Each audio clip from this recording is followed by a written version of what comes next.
As the state of Alabama cleans up after that deadly tornado over the weekend, North Carolina schools preparing for the worst. Today, schools, businesses, and homes did a statewide tornado drill in case a real emergency strikes. This is all part of Severe Weather Preparedness Week.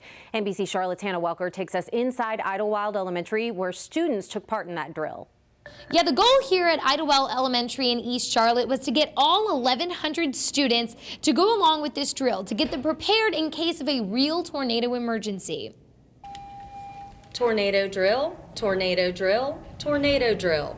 Today, the kids and teachers at Idlewild Elementary were just one school among many others across the state, taking part in a mock tornado emergency, showing what to do if danger did really strike. This is not going to be perfect the first time. We are going to go through it. We're going to coach everyone. We're going to talk about what position they should be in, how close they should be together in the hallways. The kids filing into the hallways, crouching down, taking cover against the walls, the safe position and place to be if a tornado hit. It was kind of hard and it was kind of uncomfortable, but it's safe for you.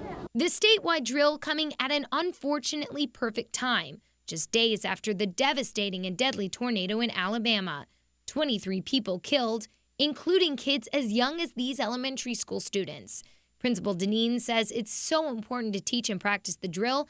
It could be the difference between life and death in an emergency. Their lives could be at risk in a situation like this, and we want to make sure that when they're here at school, their parents drop them off and they know when the child gets out of the car or they get off the bus that this is a safe space for them. I'm Hannah Welker for NBC Charlotte. And take a look at this. Harrisburg Elementary in Cabarrus County also holding a tornado drill. Harrisburg Fire Department tweeted out these photos. The fire crew says they assisted with that drill and the students did a fantastic job.